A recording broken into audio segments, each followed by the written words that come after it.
Yes, are we live?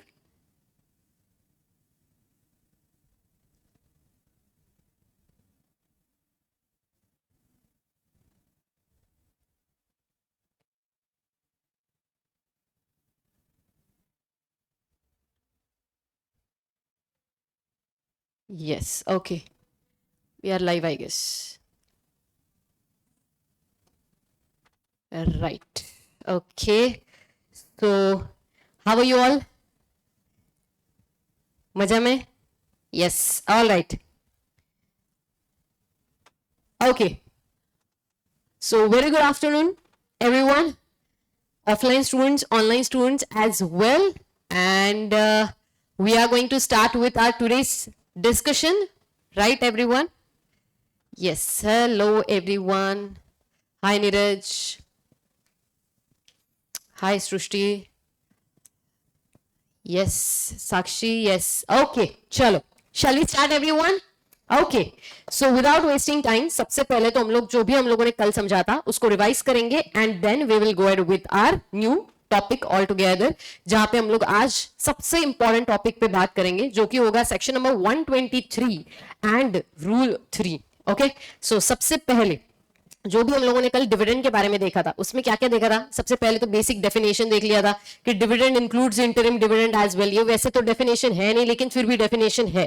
ठीक है, तो उस हिसाब से हम लोगों ने डेफिनेशन को समझा था कि ठीक है डिविडेंड होता है कुछ तो जहां पे एक्चुअल में क्या होता है, जहां पे हम लोगों ने डिस्ट्रीब्यूट करना है प्रॉफिट का कुछ हिस्सा टू द शेयर होल्डर्स और the members of the company. To be precise, members of the company. जब भी हम लोग मेंबर्स को प्रॉफिट डिस्ट्रीब्यूट करेंगे उस टाइम पे प्रॉफिट डिस्ट्रीब्यूट करते टाइम पे हम लोगों को कुछ क्राइटेरियाज को पूरा करना है जो कि हम लोगों ने डिस्कस नहीं किया था, जो कि आज हम लोग डिस्कस करेंगे.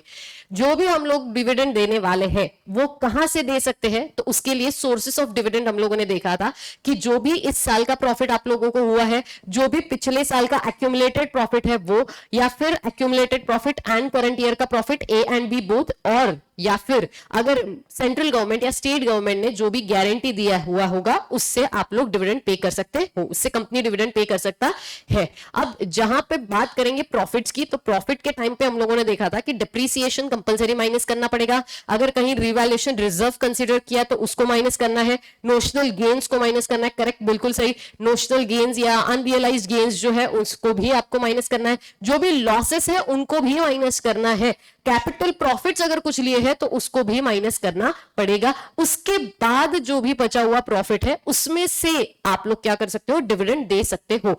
अगर लॉस हुआ है, अगर कोई साल में लॉस हुआ है तो क्या डिविडेंड देना अलाउड है, तो आंसर है कि normally in case of loss आप लोग डिविडेंड पे नहीं कर सकते, क्योंकि it will be like as good as की गांव बसा नहीं और लुटेरे आ गए. मतलब क्या है कि जहां पे अगर लॉस हुआ है तो अगर आप डिविडेंड पे कर रहे हो उसके बाद भी, तो उसको क्या माना जाएगा, उसको माना जाएगा रीपेमेंट ऑफ कैपिटल, ना कि डिविडेंड ओनली. तो इसीलिए एक तो लॉस हुआ है फिर भी आप कैपिटल होल्डर्स मतलब इक्विटी शेयर होल्डर्स को क्या कर रहे हो, आप उनका कैपिटल रीपे कर रहे हो, ऐसा अज्यूम किया जाएगा. इसीलिए लॉसेस के केस में डिविडेंड नॉर्मली नहीं दिया जाता. हाउएवर अगर लॉस हुआ है और उसके बाद भी अगर डिविडेंड पे करना है तो क्या कर सकते हैं क्या, तो हाँ एक प्रोविजन जरूर है वहां पे जहां पे हम लोग लॉस होने के बाद भी डिविडेंड पे कर सकते हैं. और वो डिविडेंड पे होगा, कहां से पे होगा, वो डिविडेंड पे होगा आउट ऑफ द रिजर्व्स. तो वो रिजर्व से पे करने के लिए बहुत सारे क्राइटेरियाज है, वो हम लोग जरूर देखेंगे. तो पहले हम लोगों ने देखा था डिविडेंड का डेफिनेशन, उसके बाद preference share holders, equity share holders, preference shares के टाइप्स वगैरह वो देखे थे. मेन हम लोगों ने जो देखा था वो ये था कि interim dividend and final dividend के बीच का फर्क क्या होता है. अगर दो एजीएम के बीच में कभी भी अगर डिविडेंड डिक्लेयर हुआ है तो हम उसको इंटरिम डिविडेंड बोलते हैं, जो कि board of directors board resolution pass करके कर देता है, डिक्लेयर कर देता है. लेकिन जब हम फाइनल डिविडेंड की बात करते हैं तो फाइनल डिविडेंड के लिए बोर्ड ऑफ डायरेक्टर रेकमेंड करेंगे कि ये रेट का आप डिविडेंड पे कर सकते हो. बट मेंबर्स जो होते हैं, जो शेयर होल्डर्स होते हैं, वो क्या करते हैं, जनरल मीटिंग में वोटिंग करते हैं एंड वोटिंग करके ऑर्डिनरी रेजोल्यूशन पास करते हैं. किस बात के लिए, कि कितने परसेंटेज का डिविडेंड दिया जाएगा. अब ये जो परसेंटेज का डिविडेंड है ये या तो जितना भी बोर्ड ऑफ डायरेक्टर्स ने रेकमेंड किया उतना होगा, या फिर उससे ज्यादा भी हो सकता है. चलेगा क्या, नहीं चलेगा. एग्जैक्टली क्या उससे कम होगा तो चलेगा, यस उससे कम होगा तो चलेगा. ये क्लियर है. यहाँ पे हमको बोर्ड रेजोल्यूशन भी पास करना पड़ता है एंड ऑर्डिनरी रेजोल्यूशन भी पास करना पड़ेगा. इसके अलावा हम लोगों ने देखा था, ये देखा था कि जब भी कभी आप एजीएम के दिन डिविडेंड डिक्लेयर कर रहे हो उसे हम बोलते हैं final dividend, and between two AGMs अगर डिविडेंड डिक्लेयर हुआ है तो हम उसको क्या बोलते हैं, इंटरिम डिविडेंड बोलते हैं। जो भी डिविडेंड पे किया जाएगा वो only and only with respect to paid up value होता है, एंड जो डिविडेंड होता है वो with respect to paid up value के साथ साथ कौन से अमाउंट पे देना है, only at the face value पे आप लोग डिविडेंड देते हो। फिर वो फेस वैल्यू का 200% तक डिविडेंड हो सकता है, but in that situation face value आपका कम होता है, तब जाके उसका 200% डिविडेंड जाता है। तो ये जो नंबर्स हम देखते हैं कि 200% डिविडेंड दिया फेस वैल्यू का, या जो भी फेस वैल्यू उसका 110% डिविडेंड दे रहे हैं, तो ये सारा 110% या 200% ये किसका होता है, फेस वैल्यू या फिर नॉमिनल वैल्यू का होता है। और हम लोगों ने देखा था कि जो सोर्सेस ऑफ पेइंग डिविडेंड है वो ये सारे हैं। इसके अलावा हम लोगों को थोड़ा सा और न्यूमेरिकल सम्स एंड कुछ चीजें थी जो देखना बाकी था, but due to lack of time हम लोगों ने वो सारी चीजें नहीं कंप्लीट की, जो आज सबसे पहले मैं कंप्लीट कराऊंगी। सबसे पहले तो मुझे आप लोगों को ये समझाना है कि जब भी कभी डिविडेंड डिक्लेयर होता है प्रॉफिट्स में से, तो उस टाइम पे कंपलसरी हमें क्या करना पड़ता है, हमें डेप्रिसिएशन को, लॉसेस को, अनरियलाइज्ड गेन्स को, कैपिटल प्रॉफिट्स को, सबको माइनस करना होता है। तो ये जो माइनस किया जाता है उसके एक कैलकुलेटिव सम आप लोगों को कॉन्सेप्ट अंडरस्टैंडिंग के लिए सबसे पहले तो मैं वो कंप्लीट कराऊंगी, उसके बाद हम लोग आगे बढ़ेंगे। तो ये जो क्वेश्चन है, ये क्वेश्चन कुछ इस तरीके का है, जहां पे सबसे पहले तो मैं बात करूंगी फर्स्ट ईयर की। मैं क्या कहा की बात कर रही हूं, सबसे पहला साल है, और ये जो फर्स्ट ईयर है, फर्स्ट ईयर में जो हुआ है वो हुआ है लॉस। कंपनी को क्या हुआ है, कंपनी को हुआ है लॉस बिफोर डिप्रीसिएशन, और वो लॉस कितना है, 300 करोड़ का नुकसान है। पहला ही साल है, पहले साल में बहुत ज्यादा आप लोगों को क्या करना पड़ता है, कॉस्ट इनकर करना पड़ता है, एंड प्रॉफिट ज्यादा होता नहीं है पहले साल ऑफ जो भी आपका बिजनेस होता है, first year of the business, तब ऐसा ही सिचुएशन होता है। तो लॉस है बिफोर डिप्रीसिएशन कितना, 300 करोड़ का, एंड जो डिप्रीसिएशन है वो कितना है, 100 करोड़ का। दूसरा जो साल है सेकेंड ईयर, सेकेंड ईयर में क्या हुआ, सेकेंड ईयर में क्या हुआ, सेकेंड ईयर में भी नुकसान हो रहा है, सेकेंड ईयर में क्या हो रहा है, प्रॉफिट हो रहा है। चलो सेकेंड ईयर में प्रॉफिट करा देते हैं, प्रॉफिट बिफोर डिप्रीसिएशन क्या है, प्रॉफिट बिफोर डिप्रीसिएशन कितना है, और वो है 425 करोड़ का। नेक्स्ट ईयर क्या हुआ है, प्रॉफिट हुआ है। ऐसे बहुत सारे कंपनीज है, पहले साल में लॉस होता है क्योंकि बहुत हैवी कॉस्ट इनकर करना पड़ता है, एंड देन नेक्स्ट ईयर से वो कॉस्ट रिकवर होके प्लस प्रॉफिट भी होता है। तो सेकंड ईयर में क्या हुआ है, 425 करोड़ का क्या हुआ है, प्रॉफिट हुआ है, और इस साल का जो डिप्रीसिएशन है वो है 85 करोड़ का। ठीक है, अब ये जो सेकंड ईयर है, सेकंड ईयर को डिविडेंड पे करना है। सेकंड ईयर में क्या करना है, डिविडेंड पे करने की इच्छा है कंपनी की आउट ऑफ प्रॉफिट्स। तो डिविडेंड जो है, डिविडेंड पे करना है out of profits of current year, out of profits of current year यानी कि सेकंड ईयर। ये जो सेकंड ईयर है जिसका प्रॉफिट कितना है, आउट ऑफ 425 करोड़ में से डिविडेंड पे करना है।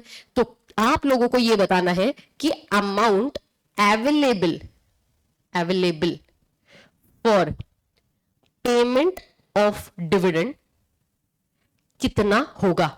अगर 425 करोड़ यानी कि सेकेंड ईयर में क्या करना है, सेकेंड ईयर में आप लोगों को प्रॉफिट में से डिविडेंड डिक्लेयर करना है, तो सेकेंड ईयर में जितना भी आपका प्रॉफिट का अमाउंट है उसमें से जब हम लोग डिविडेंड डिक्लेयर करेंगे, तो डिविडेंड डिक्लेयर करते टाइम पे आपके पास कितना अमाउंट ऑफ प्रॉफिट अवेलेबल है जो आप एज ए डिविडेंड डिस्ट्रीब्यूट कर सकते हो। तो ये जानने के लिए सबसे पहले आप लोगों को शेड्यूल 2 के हिसाब से जो डिप्रीसिएशन का अमाउंट है उसको माइनस करना है। डिप्रीसिएशन का अमाउंट हम लोगों के पास ऑलरेडी है, कैलकुलेट करना है कि हमें नहीं करना है। तो डिप्रीसिएशन माइनस करना है, जो भी आप लोगों को अनरियलाइज गेन्स हुए वो माइनस करने हैं, कैपिटल प्रॉफिट माइनस करना है, रीवैल्यूएशन रिजर्व माइनस करना है, लॉसेस माइनस करने हैं अगर कुछ है तो। ये सारी चीजें माइनस करने के बाद अगर कुछ बचता है प्रॉफिट का हिस्सा, तो आप लोगों के पास जो भी अमाउंट अवेलेबल होगा वो अगर कुछ पॉजिटिव नंबर है तो आप डिविडेंड डिक्लेयर कर सकते हो, कोई दिक्कत नहीं है, ऐसा लॉ बोलता है।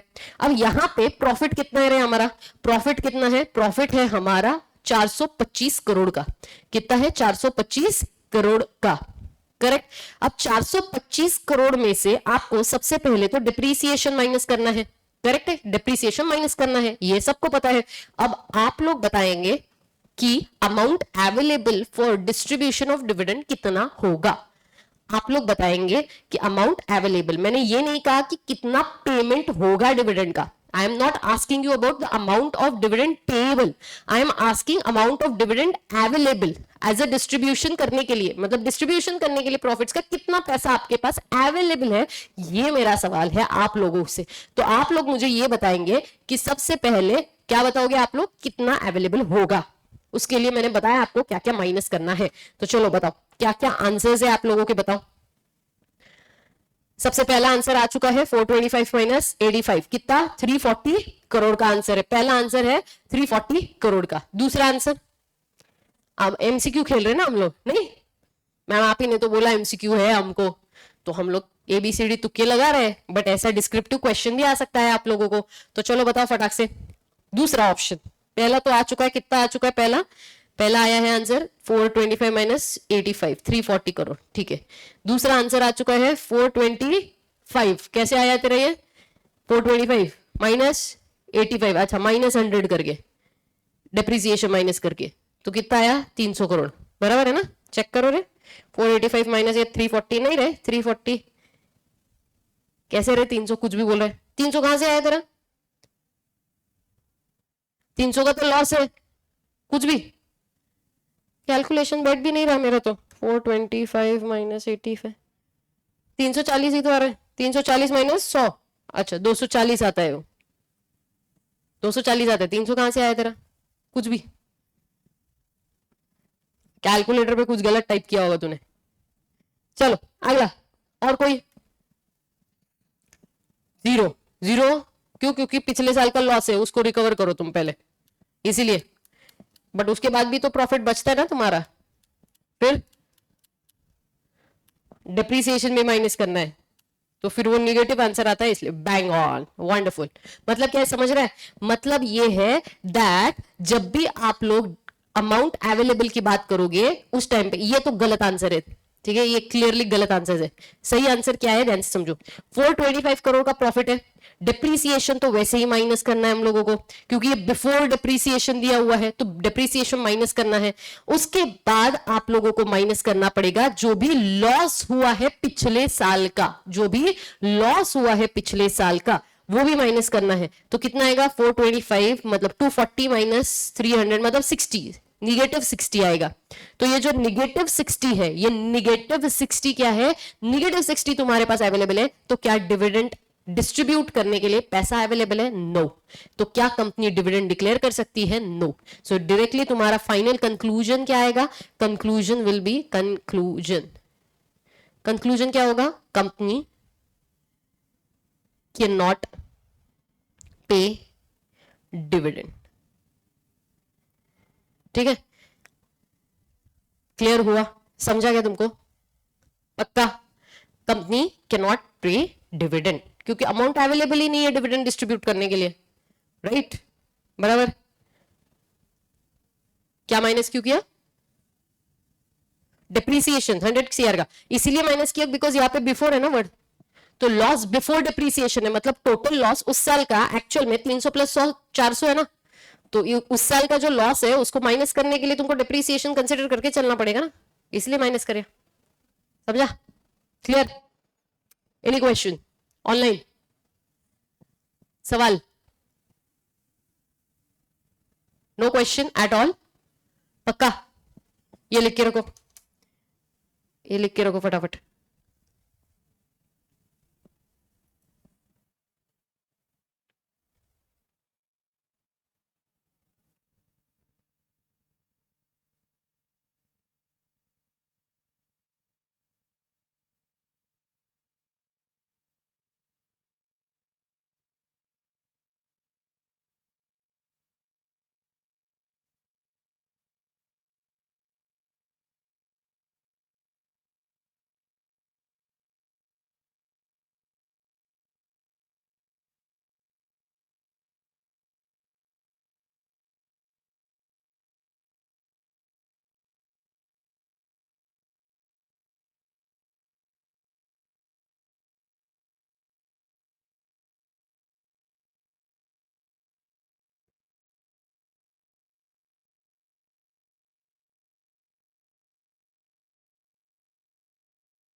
डन।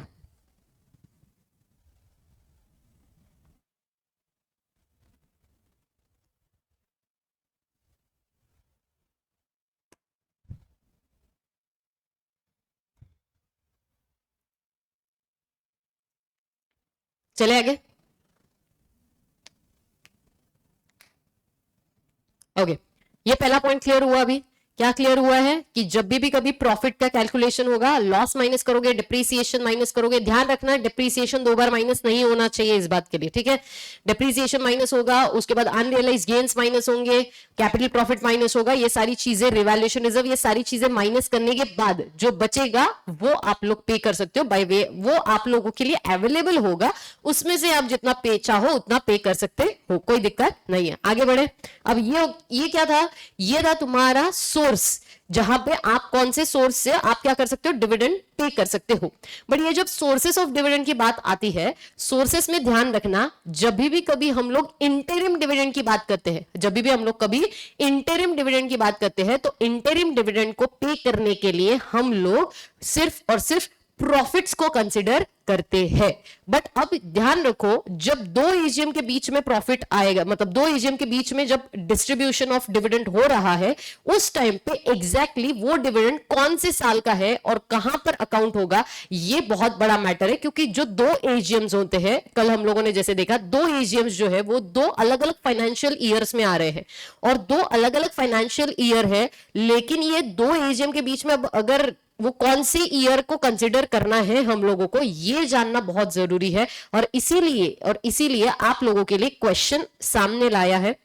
आप लोगों के सामने क्वेश्चन आप लोगों को दिख रहा होगा, ध्यान से यहाँ पे पूरा जितना भी केस है पूरा ध्यान से समझ लो। बहुत इंपॉर्टेंट टॉपिक है ये इंटरिम डिविडेंड का, क्योंकि आप लोगों को ये समझना होगा कि देखो, फाइनल डिविडेंड तो समझता है कि फाइनल डिविडेंड उसी साल के लिए होगा जिस साल के लिए एजीएम हुआ है, जिस फाइनेंशियल स्टेटमेंट को, जिस साल के फाइनेंशियल स्टेटमेंट को अप्रूव करने के लिए हुआ है, उसी साल का होना है, तो ये बहुत क्लियर है।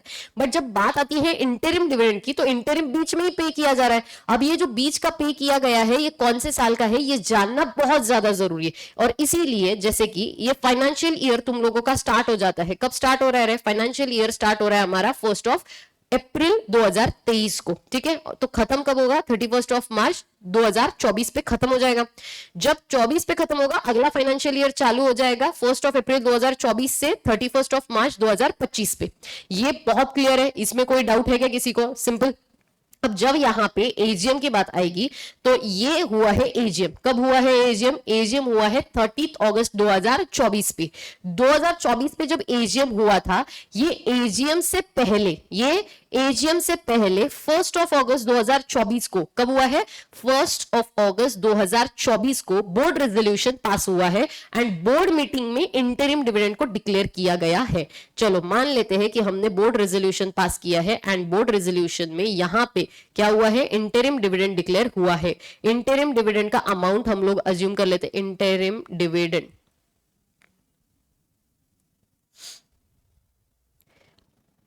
आप लोगों के अगर कोई क्वेश्चन है आप डाल देना, I go through them, don't worry. मैं जब मेरा कॉन्सेप्ट हो जाएगा तब मैं आप लोगों के जवाब दे दूंगी, ठीक है। Interim dividend, interim dividend assume करते हैं हम लोग 10 करोड़ का इंटरिम डिविडेंड डिक्लेयर हो चुका है। अब ये जो 10 करोड़ का इंटरिम डिविडेंड डिक्लेयर हुआ है, कब हुआ है? 1 अगस्त 2024 को हुआ है।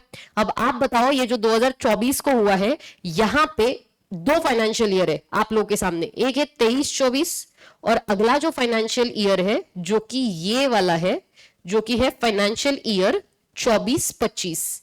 तो आप लोगों के हिसाब से ये जो 10 करोड़ है, ये 23-24 के है या 24-25 के लिए है?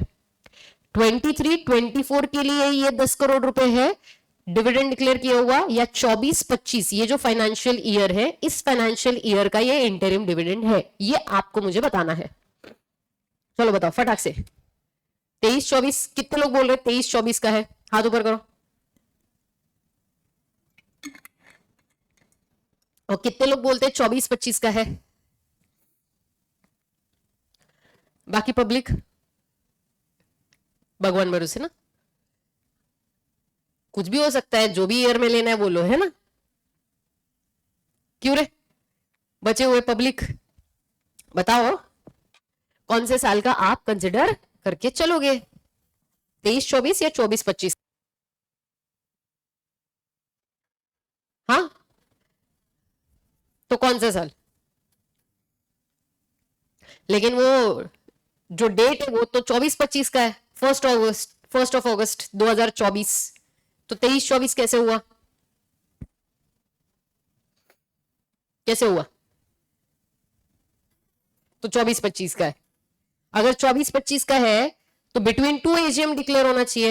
एजीएम तो हमारा बाद में हुआ है। अगर यहां पे एजीएम हुआ है, बराबर है, ये एजीएम 23-24 का है, तो इसके 24-25 का जो एजीएम होगा वो तो इसके आगे होगा ना, वो तो इसके आगे होगा। यहां पे कहां पे तो होगा 2025 को, इधर एजीएम होगा, और वो एजीएम होगा 24-25 का। तो 24-25 ये एजीएम किधर गया, ये वाला एजीएम और ये वाले एजीएम के बीच में अगर डिक्लेयर होता तो 24-25 के लिए आता, हाँ या ना? फिर एग्जैक्टली 23-24 है, 24-25 है।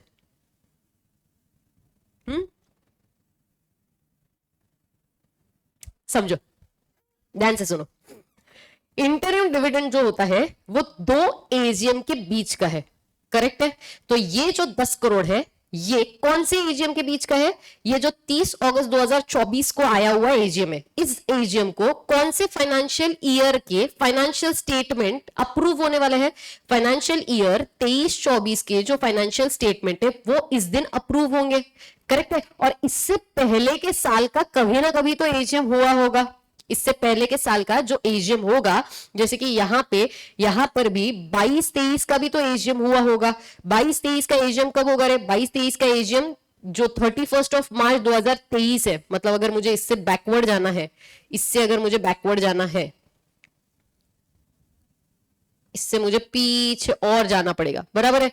तो यहां पे आएगा 1 अप्रैल 2022, यहां पे खत्म होगा तुम्हारा 31 मार्च 2023, बराबर है? तो ये फाइनेंशियल ईयर 22-23 होगा, बराबर? अब ये जो 22-23 फाइनेंशियल ईयर है, ये जो 22-23 फाइनेंशियल ईयर है, इसका जो फाइनेंशियल स्टेटमेंट खत्म होगा वो 1 अप्रैल 2023 स्टार्ट होने के बाद 30 सितंबर तक का टाइम है। अज्यूम करते यहां पे कहीं पे, तो अज्यूम कर रही हूं मैं, यहां पे आता है 30 अगस्त 2023, जहां पे एजीएम होगा।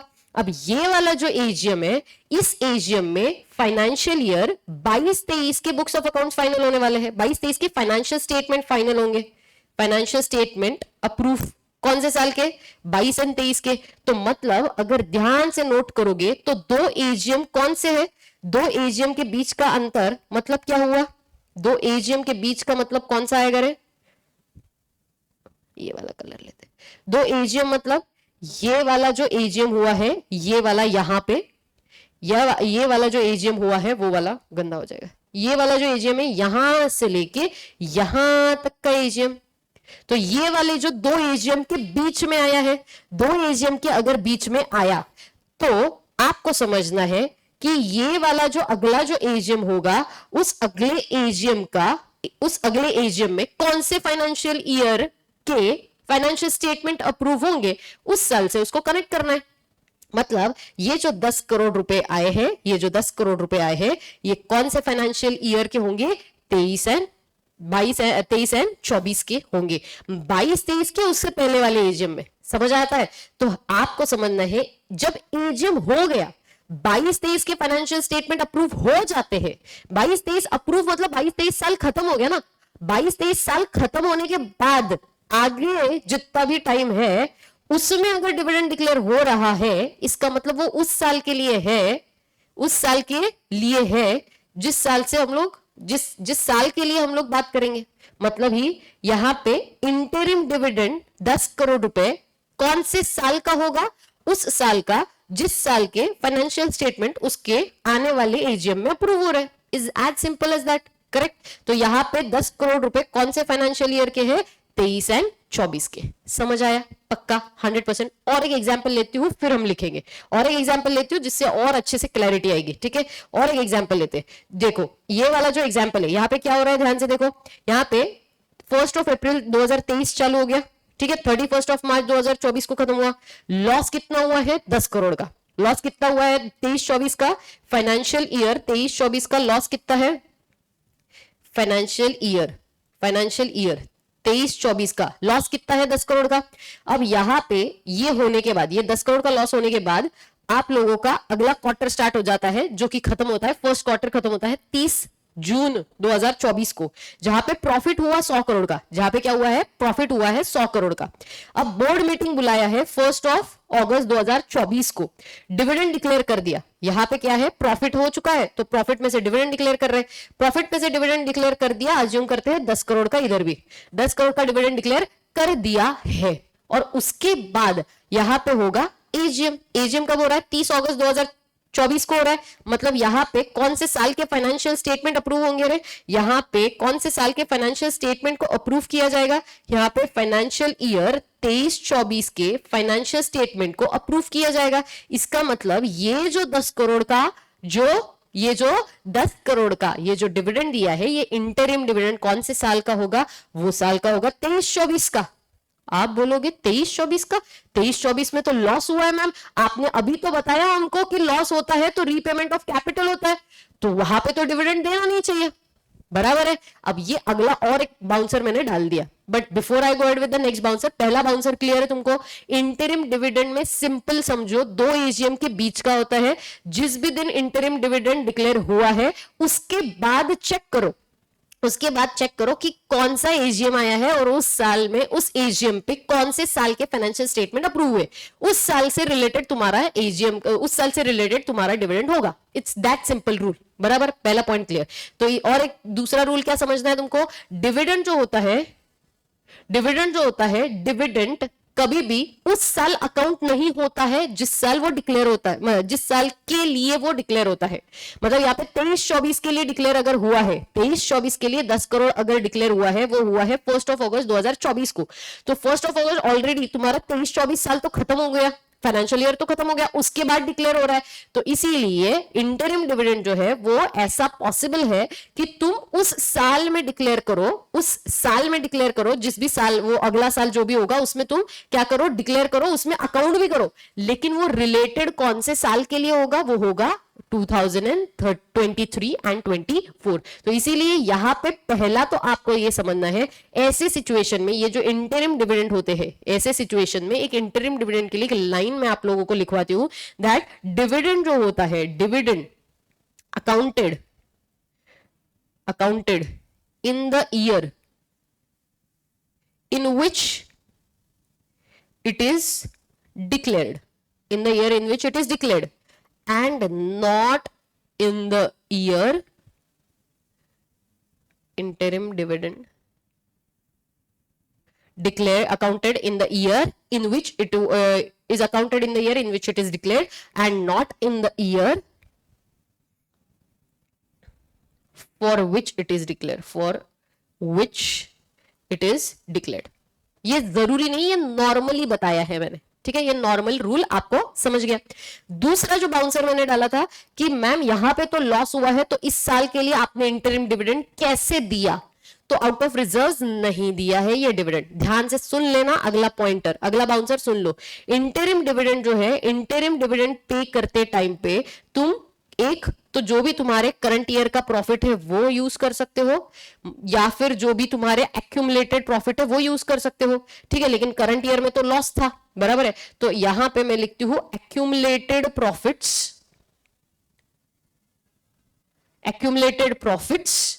प्लस, ध्यान से सुन लेना, प्लस जिस भी quarter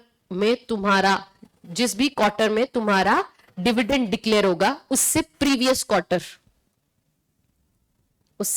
quarter, so I will write it like this: previous quarter to which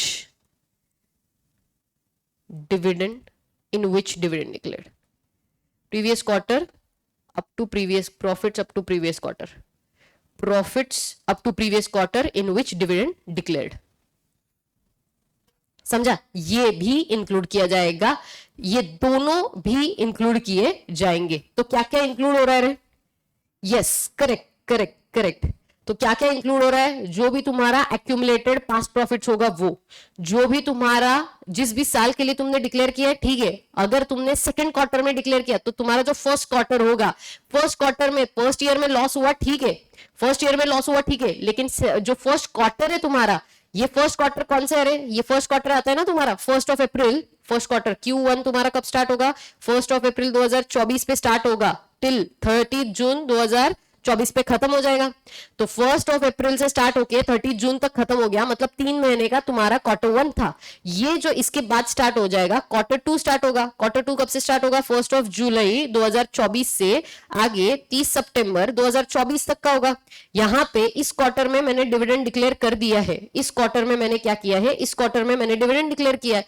तो इस साल इस क्वार्टर में अगर प्रॉफिट हुआ, अगर प्रॉफिट हुआ तो वो प्रॉफिट भी यूज किया जाएगा। यहां पे अगर कोई प्रॉफिट होता है तो वो प्रॉफिट भी आप यूज कर सकते हो, और इससे पास्ट वाले अगर कोई प्रॉफिट होंगे तो वो प्रॉफिट्स भी आप यूज कर सकते हो। तो एक्यूमुलेटेड प्रॉफिट आप यूज करो, एक्यूमुलेटेड प्रॉफिट्स आप यूज करो, उस साल का जो करंट ईयर का प्रॉफिट होगा वो भी यूज करो, प्लस अलोंग विद दैट जो भी Q1 होगा तुम्हारा, जो भी क्वार्टर में तुमने डिक्लेयर किया होगा उससे प्रीवियस वाला क्वार्टर होगा, अगर उसमें प्रॉफिट्स होगा तो वो भी तुम लोग क्या कर सकते हो, इंक्लूड कर सकते हो। तो इंटरिम डिविडेंड पे करने के लिए तुम्हारे पास 3 सोर्सेस मैंने बताए, पहला एक्यूमुलेटेड प्रॉफिट, पास्ट में जितने भी प्रॉफिट्स हुएंगे वो सारे, दूसरा जिस साल के लिए तुमने इंटरिम डिविडेंड डिक्लेयर किया है उस साल का जो भी प्रॉफिट होगा वो, एंड तीसरा बिकॉज यहां पे मैक्सिमम देखो, जिस भी साल में तुम डिविडेंड डिक्लेयर कर दोगे, जिस भी साल में तुम डिविडेंड डिक्लेयर करोगे उस साल के लिए, उस साल के बाद जो क्वार्टर होता है ना,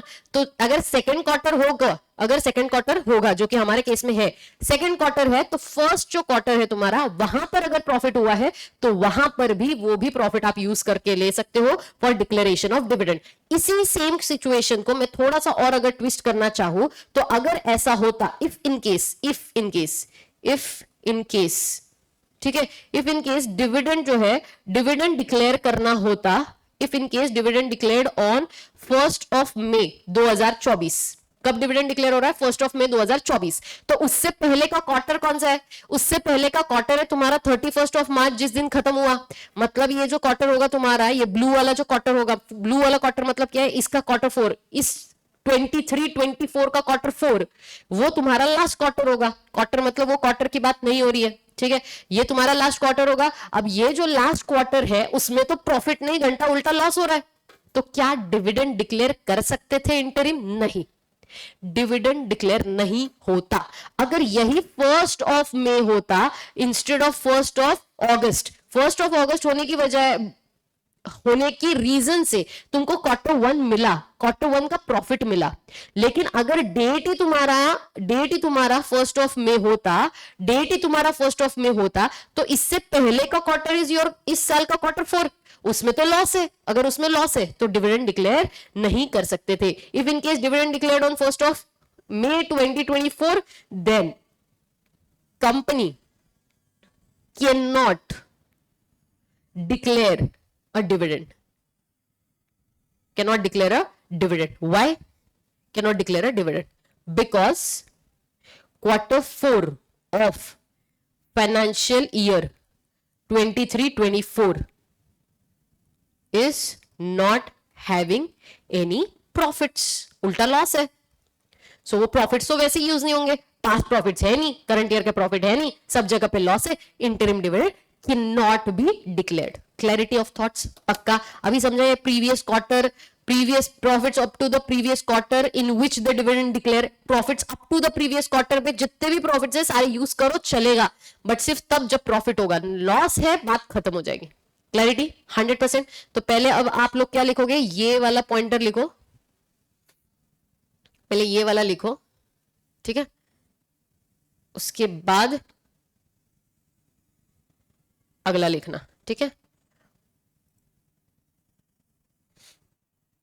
पहले स्पेस देखो, तुमको इतना चाहिए, ओके, स्पेस देख लिया, यहां पे कुछ लिखा नहीं है, 31 मार्च 25 भी लिखा है सिर्फ, तो यहां तक स्क्रीन पे अच्छे से दिख रहा है गेस, ये लिख दो।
डन, आगे बढ़े। ये सेकंड वाला भी लिख दोगे?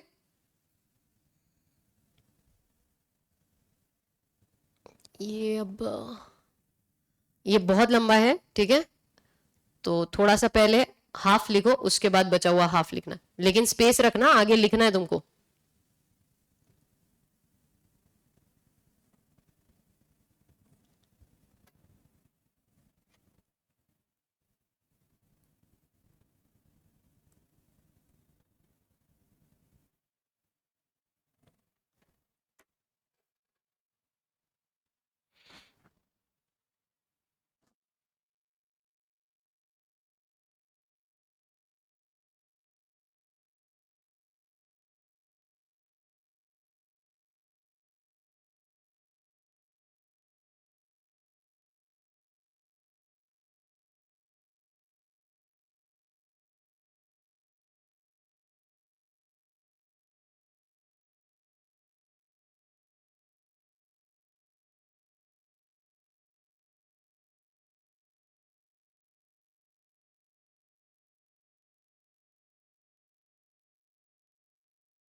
डन, ये नीचे लाइन लिखो।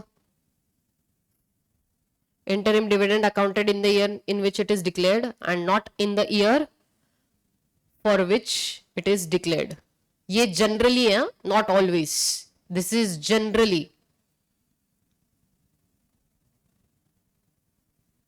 क्योंकि interim dividend AGM से कुछ टाइम पहले मैक्सिमम टाइम डिक्लेयर होता है। तो यहां पे और एक पॉइंट लिख देती हूं,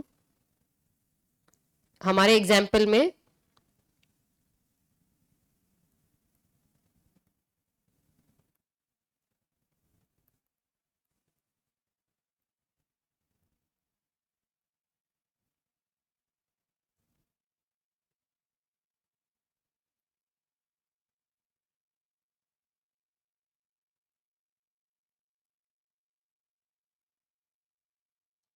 लिख दो, इन द गिवन एग्जाम्पल।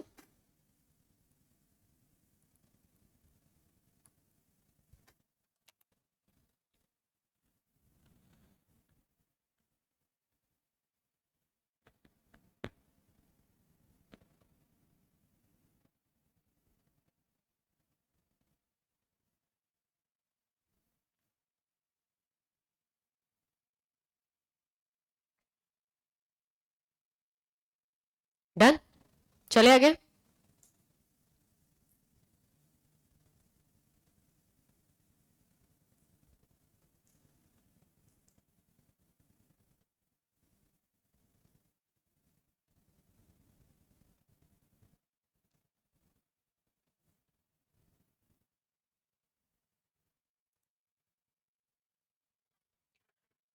हुआ?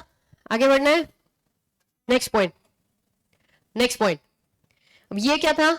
ये था तुम्हारा इंटरिम डिविडेंड का थोड़ा सा बेसिक, ओके, जहां पे इंटरिम डिविडेंड हम कैसे पे करेंगे? Only and only out of the accumulated profits, जो भी प्रीवियस क्वार्टर से पहले के जितने भी प्रॉफिट्स है वो सब ले सकते हो, करंट ईयर का प्रॉफिट ले सकते हो, कोई दिक्कत नहीं है। अगर प्रॉफिट नहीं है तो तुम पे नहीं कर सकते। अच्छा, यहां पे अगर ध्यान से देखोगे तो वैसे डिविडेंड डिक्लेयर करने के लिए मैंने 10 करोड़ का अमाउंट बोला, बराबर है, 10 करोड़ का अमाउंट में dividend as a dividend declare कर रही हूं, लेकिन maximum amount available for dividend कितना हो सकता है इस सब में? मैक्सिमम अमाउंट ऑफ प्रॉफिट जो कि मैक्सिमम अमाउंट जो कि डिविडेंड डिस्ट्रीब्यूशन के लिए अवेलेबल होगा वो कितना होगा? मैक्सिमम कितना होगा? 100 करोड़ का प्रॉफिट है, ठीक है, हमको पता है प्रॉफिट में से लॉस वगैरह सब माइनस करना पड़ता है, अभी हमारे पास इंफॉर्मेशन सिर्फ लॉस का है, तो 100 करोड़ माइनस 10 करोड़ मतलब maximum amount available for dividend distribution maximum 90 crore का ही होगा। समझ आया? पक्का? ये सारा जितना भी समझा वो किससे रिलेटेड था? इंटरिम डिविडेंड से रिलेटेड था। अभी अज्यूम करो, अच्छा ये तो समझा तुमको 1 अगस्त 2024 में अगर मैंने डिविडेंड डिक्लेयर किया होता तो वो 23-24 का था, ठीक है। अभी मैं डेट बताती हूँ, आप लोग बताओ कौन से ईयर का वो डिविडेंड हो सकता है, इंटरिम डिविडेंड कौन से ईयर के लिए होगा। अज्यूम करो मैंने डिविडेंड डिक्लेयर किया है 1 दिसंबर, मैंने डिविडेंड डिक्लेयर कर दिया है इधर 1 दिसंबर 2024। आप बताओ 1 दिसंबर 2024 को अगर डिविडेंड डिक्लेयर हुआ तो कौन से साल के लिए होगा? कौन से साल के लिए होगा? कौन से साल के लिए होगा? एग्जैक्टली ये कौन से साल के लिए होगा? ये 23-24 का डिविडेंड है या 24-25 का है? ये डिविडेंड 24-25 का आएगा। क्यों? क्योंकि देखो ये एजीएम हो चुका है, अब इसके आगे का एजीएम आएगा, अब इसके अगले वाले एजीएम में कौन से फाइनेंशियल ईयर के बुक्स ऑफ अकाउंट्स फाइनल होने वाले हैं? 24-25 के, तो कौन सी ईयर से रिलेटेड होगा? 24-25 से। समझ आया? जो भी आपका अगला एजीएम आने वाला है, जो भी डेट है, अगला एजीएम के दिन कौन से फाइनेंशियल स्टेटमेंट अप्रूव हो रहे हैं, कौन से साल के, उस साल का इंटरिम डिविडेंड वो होगा। क्लियर है? पक्का? 100%। आगे बढ़े, नेक्स्ट। ये क्या था? इंटरिम डिविडेंड का कॉन्सेप्ट। अब बात करेंगे फाइनल डिविडेंड के कॉन्सेप्ट में। फाइनल डिविडेंड सेम, प्रॉफिट्स पे करो, प्रॉफिट्स में से पे करो, बात खत्म। प्रॉफिट्स का लॉजिक तो सेम है तुम्हारा, बट प्रॉफिट्स के साथ साथ अगर लॉस हुआ तो क्या डिविडेंड डिक्लेयर हो सकता है? The answer is yes. अगर डिविडेंड डिक्लेयर होता है फ्रॉम रिजर्व्स, जो कि पॉसिबल है अगर तुम्हारे सिचुएशन में अगर तुम्हारी कंपनी का लॉस है तो क्या डिविडेंड पे हो सकता है? हाँ, लेकिन कब पे हो सकता है? ओनली एंड ओनली अगर तुम्हारे पास क्या है? रिजर्व्स है, और वो जो रिजर्व्स है वो रिजर्व्स में से पे करने के लिए you will need some conditions. मतलब क्या है? आप लोगों को कुछ कंडीशंस को you need to fulfil some conditions. वो जब कंडीशंस पूरे हो जाएंगे ना, उसके बाद ही आप क्या कर सकते हो? रिजर्व्स में से डिविडेंड पे कर सकते हो। अब जब रिजर्व्स में से डिविडेंड पे करना है, उसके लिए देखो यहाँ पे लाइन लिखा हुआ है, प्रोवाइडेड दैट, एक तो पहले तो आप डिविडेंड पे करो, कोई दिक्कत नहीं है, बट लॉस होगा तो आप पे नहीं कर सकते। बिफोर डिक्लेरेशन ऑफ डिविडेंड कोई भी फाइनेंशियल ईयर का फ्रॉम रिजर्व्स आप लोग कब कर सकते हो? whenever there is a inadequacy or absence of profit in any of the financial year, company may proposes to declare a dividend out of the accumulated profits of the previous year. कोई दिक्कत ही नहीं है, previous year के profit है तो उसमें से पे करो, कोई दिक्कत नहीं, बट प्रीवियस ईयर का भी प्रॉफिट नहीं है, देन क्या होगा? देन ये होगा that such dividend shall be declared out of the reserves. But वो रिजर्व्स के लिए आपके पास क्या है? एज मे बी प्रिस्क्राइब्ड करके कंडीशंस है। व्हेनेवर डिक्लेरेशन ऑफ डिविडेंड होगा आउट ऑफ रिजर्व्स, तब आप लोगों को कुछ कंडीशंस को पूरा करना ही पड़ेगा, और वो जो कुछ कंडीशंस है वो है आप लोगों के सामने स्क्रीन पे 1 2 3 4 दिख रहा है। 1 2 3 4, ये जो 1 2 3 4 है, ये चारों जब कंप्लीट हो जाएगा तब जाके आप रिजर्व्स में से जितना भी अमाउंट, ये चारों कंडीशन पूरा होने के बाद जब जितना भी अमाउंट आएगा वो अमाउंट आप पे कर सकते हो। अब वो कितना होगा उस बात पर हम लोगों को डिस्कशन करना है और बहुत सारे कैलकुलेटिव सम्स करने हैं जो कि आपको फाउंडेशन दे, जो कि आप लोगों को अकाउंट्स में भी आएगा एंड यहाँ पे सीए इंटर लॉ में भी आएगा। तो दोनों जगहों पे ये काम में आने वाला है, बहुत ध्यान से अच्छे से करना है। तो सम अप कर देती हूँ पहले। इंटरिम डिविडेंड, इंटरिम डिविडेंड किससे पे होगा? प्रॉफिट से पे होगा, इस साल के एक्यूमुलेटेड प्रॉफिट से भी पे हो सकता है, एंड जो भी तुम्हारा प्रीवियस क्वार्टर है उस क्वार्टर में अगर कोई प्रॉफिट हुआ है उससे भी पे हो सकता है, कोई दिक्कत नहीं है। अगर हम लोग बात करते हैं फाइनल डिविडेंड की, तो फाइनल डिविडेंड सिर्फ तब पे होगा जब प्रॉफिट से, एक्यूमुलेटेड करंट ईयर के जितने भी प्रॉफिट से, सारे प्रॉफिट्स में से पे होगा। लेकिन प्रॉफिट नहीं है, इनएडिक्वेसी ऑफ द प्रॉफिट है, लॉस हो रहा है या तो क्या डिविडेंड डिक्लेयर हो सकता है? यस, बट कहां से डिक्लेयर होगा? आउट ऑफ द रिजर्व्स होगा। Out of the reserves is as good as पुराने प्रॉफिट्स को जो रिजर्व में ट्रांसफर किया गया है। अब ये जो रिजर्व्स है, यहां पे जो रिजर्व्स है वो कौन से है, क्या है, वो सब कुछ हमको समझना है, और कितना यहां से पे होगा वो भी समझना है, और उसी के लिए हम लोगों को ये चारों के चारों कंडीशंस को पूरा करना पड़ेगा। ये समझ आया? तो final dividend out of reserves पे हो सकता है, लेकिन इंटरिम डिविडेंड के लिए रिजर्व्स हम यूज नहीं कर सकते। क्लियर हुआ? अब यहां पे जब भी कभी आप सोचोगे मैम लॉस है या प्रॉफिट सफिशिएंट नहीं है, तब भी कंपनी पे क्यों करना चाहती है? कंपनी पे इसीलिए करती है बिकॉज भले ही लॉस है, ठीक है, बट कंपनी क्या है ना, कंपनी अपने बारे में, फ्यूचर प्रोस्पेक्ट्स के बारे में जब सोचता है तब उसको लगता है, वो एक होप रखता है कि कल जाके हमारा प्रॉफिट बढ़ेगा। ठीक है, अगर हम लोगों का आज लॉस होना स्टार्ट होता है, अगर लॉस हुआ तो लोग क्या करेंगे? शेयर्स बेचना चालू कर देंगे। क्यों? क्योंकि लोगों का भरोसा खत्म होना स्टार्ट हो जाएगा। लेकिन लॉस होने के बाद भी अगर डिविडेंड पे किया जा रहा है, अगर लॉस होने के बाद भी अगर डिविडेंड कोई पे कर रहा है, इसका मतलब क्या समझा जाएगा? इसका मतलब ये समझा जाएगा बेटा कि यहां पे सामने वाली कंपनी अपने बारे में क्या है ना, मतलब अपने फ्यूचर प्रोस्पेक्ट्स के बारे में बहुत ही ज्यादा ऑप्टिमिस्टिक है कि कल जाके प्रॉफिट्स आएंगे, तो वो जो लोग शेयर्स बेच रहे हैं उनको रिटेन करने के पर्सपेक्टिव से क्या करते हैं? डिविडेंड को पे करते हैं। समझ आए? यहां तक पहुंचे सब?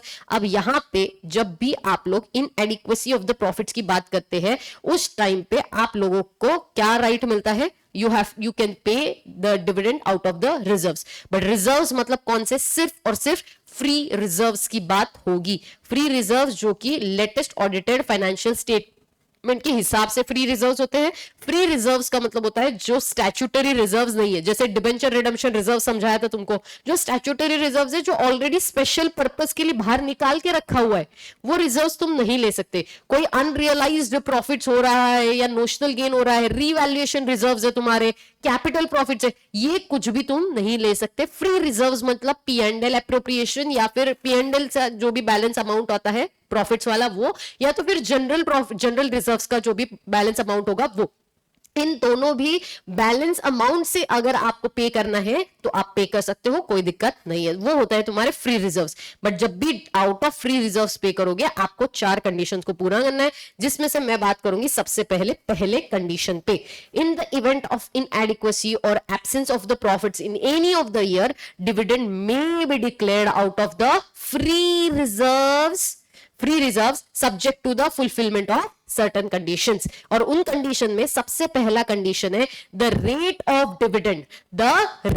Of dividend shall not exceed the average rate at which the dividend was declared by it in these 3 of the year immediately preceding that year, provided that this sub rule, ये जो रूल है, rule 3 का ये जो पहला rule है, ये rule shall not apply to the company which has not declared any of the dividend in each of the 3 preceding financial year। Question, ये प्रोविजन समझना है। अभी हम क्या करेंगे, मैं आप लोगों को पहले आप प्रोविजन पढ़ो, उसके बाद एक क्वेश्चन दूंगी। You try to interpret by yourself only, you try to solve that sum also. आया नहीं आया तो मैं एक्सप्लेन करने के लिए हुई, बट इससे क्या होगा, आप लोगों का एक ट्राई करने का, इंटरप्रिटेशन डेवलप करने का एक जो स्किल हम लोगों को डेवलप करना है ड्यूरिंग द जर्नी, वो अपने आप डेवलप होना स्टार्ट हो जाएगा। तो इसीलिए आप लोग के सामने ये प्रोविजन है, पहले प्रोविजन पढ़ो, उसके बाद मैं आप लोगों को क्वेश्चन दूंगी। ठीक है, क्या बोल रहा है? बहुत सिंपल है ना? क्या सिंपल है? क्या बोला है? डिविडेंड जो होगा वो कितना होना चाहिए? Maximum average of the dividend declared by it मतलब by company and in 3 immediately preceding financial year. तो 3 साल में जितना भी डिविडेंड पे किया है उस डिविडेंड का आपको क्या करना है? एवरेज लेना है, सिंपल। उस एवरेज का जितना भी परसेंटेज आएगा उतना परसेंटेज आप पे कर सकते हो। बट ये रूल कब नहीं लगेगा, जब प्रीसीडिंग पहले के जो 3 फाइनेंशियल ईयर है उसमें अगर डिविडेंड पे नहीं किया है तब जाके क्या होगा, तब जाके ये रूल अप्लाई नहीं होगा। सिंपल। अभी क्वेश्चन क्या है मेरा, क्वेश्चन मेरा है आप लोगों के सामने, क्वेश्चन है मेरा आप लोगों के सामने। पहला डिविडेंड है, ठीक है, 22 23 23 24 24 25, हम लोगों को 25 26 में डिविडेंड पे करना है, ठीक है। इस साल हम लोग डिविडेंड पे करना चाहते हैं, लेकिन कितना कर सकते हैं ये समझ नहीं आ रहा। जो परसेंटेज डिविडेंड का था पिछले 3 सालों का वो था 425% ऑफ द फेस वैल्यू, उसके बाद था 120% of the face value, and last year कुछ पे नहीं किया है। अब इस साल वो पे करने के बारे में सोच रहे हैं, तो बताएंगे आप लोग कितना डिविडेंड पे होगा। चलो बताओ एक आंसर, पहला जो ऑलरेडी आ चुका है, जो मुझे पता है कि ये आंसर आने वाला था।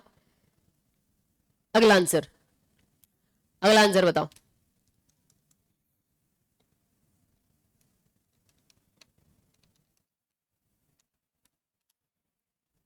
कितना?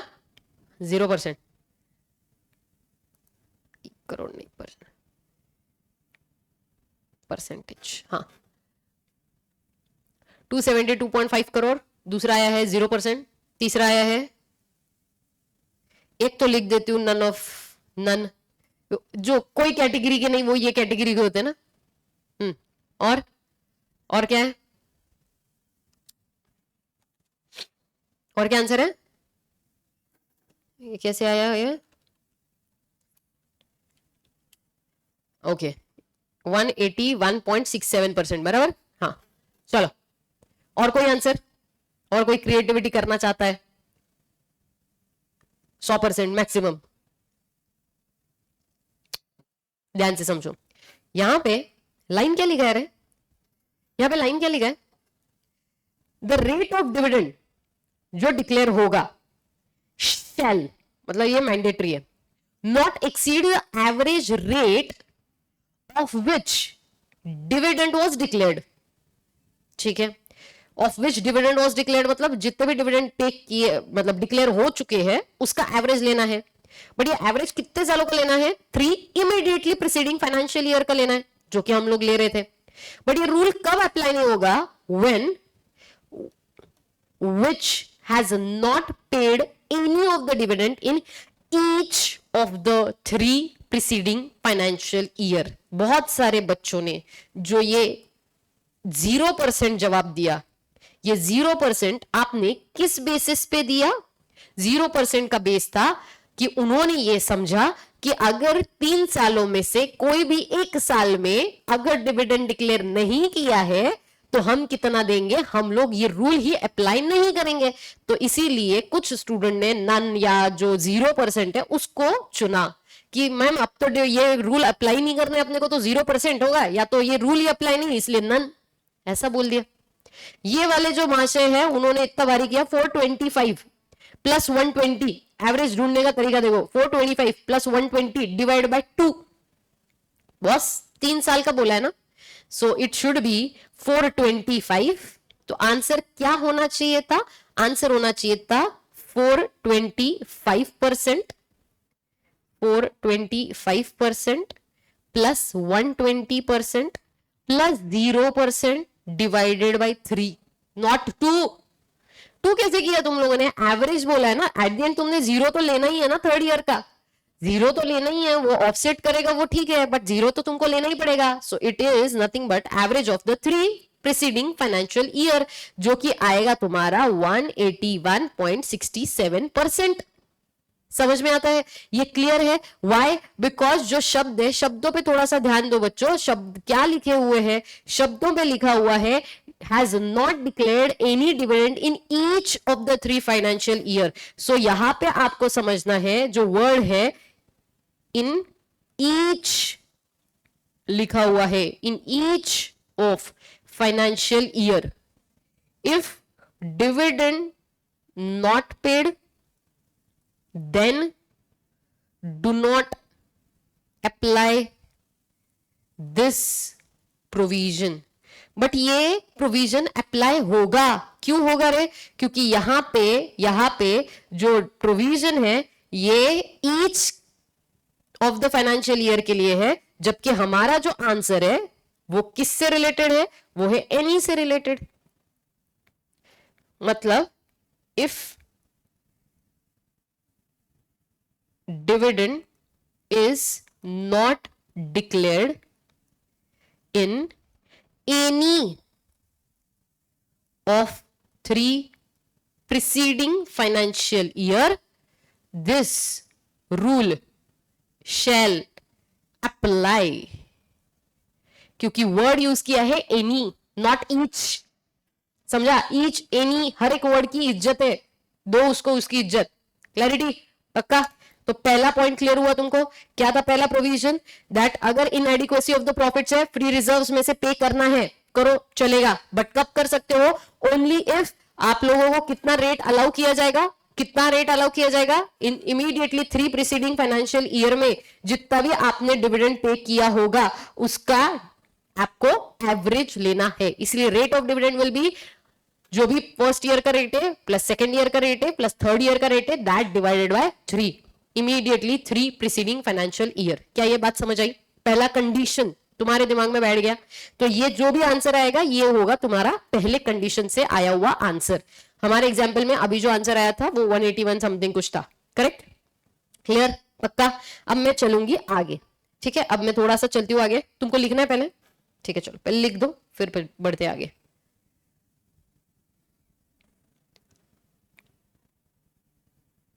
पहले ये लिखो फिर आंसर दिखाती हूँ।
डन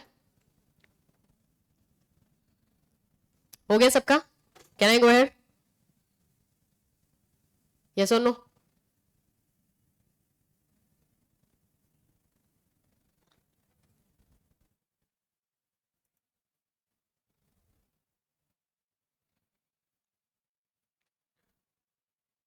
डन, चलो फाइन। अगला point,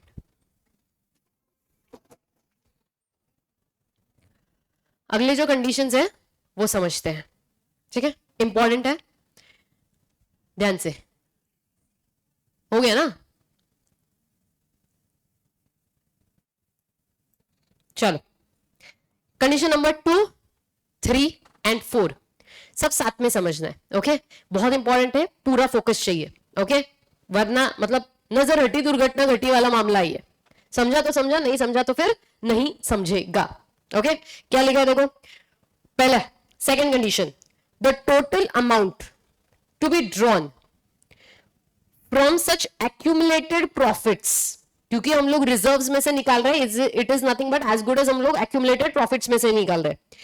accumulated profits shall not exceed 1/10 of the sum of paid up share capital and free reserves as appearing in the latest financial statement. The amount so drawn shall be first utilized to set off the losses incurred in that financial year in which the dividend was declared before any dividend in respect of equity shares is declared. Equity share का dividend declare करने से पहले आप लोग अगर reserves में से जो भी अमाउंट आप निकालोगे, यहां पे रिजर्व्स में से जो भी आप अमाउंट निकालोगे जो कि 1/10 of paid up share capital and free reserve से ज्यादा नहीं होना चाहिए, वो जो भी अमाउंट आप विड्रॉ करोगे उसमें से आपको माइनस क्या करना है? पहले लॉसेस को माइनस करना है। एंड द बैलेंस, तीसरा हो गया, एंड चौथा भी उसी से कनेक्टेड है, and the balance after such withdrawal shall not fall, balance after such withdrawal shall not fall 15% of its paid up share capital as appearing in the latest audited financial statement. समझ आया? कितना समझा? I don't know, but चलिए it's okay. चलो, पहले आपको समझना है, पहले आपको क्या समझना है कि तीनों कंडीशंस को अपने को साथ में लेके चलना है। अब वन आफ्टर अनदर, थोड़ा सा ट्रिकी है तो फोकस रखना, पहले झटके में नहीं समझा, डिमोटिवेशन नहीं होना चाहिए। मतलब क्या है कि अपने आप मुझे नहीं समझ रहा, बाजू वाले को समझा। मैंने पहले लेक्चर में बोला था आप लोगों को, क्या बोला था मैंने आप लोगों से कि दूसरे से कंपेयर मत करो, नहीं समझा मैं हूं इधर, हम लोग बहुत सारे सम सॉल्व करेंगे इस पे, फिर समझ जाओगे, don't worry about that, okay? सबसे पहले क्या समझना है, पहला कंडीशन तो हमको पता है क्या है। पहला कंडीशन कि average of 3 preceding financial year का जो भी डिविडेंड का रेट था उसका एवरेज लो, उससे ज्यादा डिविडेंड पे नहीं होना चाहिए। तो कंडीशन जो 1 था, कंडीशन 1, ठीक है, कंडीशन 1 क्या था? तुम्हारा पहले 3 साल का जो भी प्रीसीडिंग फाइनेंशियल ईयर का रेट है उसका एवरेज वो होगा तुम्हारा, जो भी तुम्हारा अमाउंट आएगा वो होगा तुम्हारा पॉइंट नंबर ए। अब जो दूसरा कंडीशन है, दूसरा, तीसरा एंड चौथा, सेकंड, थर्ड एंड फोर्थ, ये तीनों मिलाकर जो भी आंसर आएगा वो होगा तुम्हारा point number B. And then A and B में से जो भी कम होगा तुमको वो पे करना है। अब ये बी कैसे ढूंढोगे तुम? Second, third and fourth condition को पूरा करके। अब सेकंड कंडीशन क्या है रे? सेकंड कंडीशन ये है कि तुम जब अमाउंट विड्रॉ करोगे रिजर्व से अमाउंट विड्रॉ करोगे, वो विड्रॉ किया हुआ अमाउंट कितना ज्यादा से ज्यादा होना चाहिए? वो होना चाहिए 1/10 of paid up share capital plus free reserves. कितना मैक्सिमम हो सकता है? Paid up share capital plus free reserves का 1/10। जितना भी रिजर्व्स है उसमें से जब आप अमाउंट विड्रॉ कर रहे हो, वो विड्रॉ किया हुआ अमाउंट मैक्सिमम कितना हो सकता है? 1/10 of paid up share capital and free reserves. कोई दिक्कत है? अब ये जो 1/10 of the amount, 1/10 of the paid up share capital and free reserves का अमाउंट आएगा, ये जो रिजर्व्स का आया हुआ अमाउंट है उसमें से पहले आप सारे लॉसेस माइनस करो। कंडीशन 2 से ये 1/10 से जो भी आंसर आएगा उसमें से पहले आपने क्या माइनस करने हैं? अगर कोई लॉसेस है तो वो माइनस करने हैं। फिर जो अमाउंट आएगा वो तुम्हारे पास रिजर्व्स में से विड्रॉ करने की परमिशन होगी, प्रोवाइडेड अगर तुम कंडीशन 4 को भी पूरा करते हो। और कंडीशन 4 क्या बात करता है रे?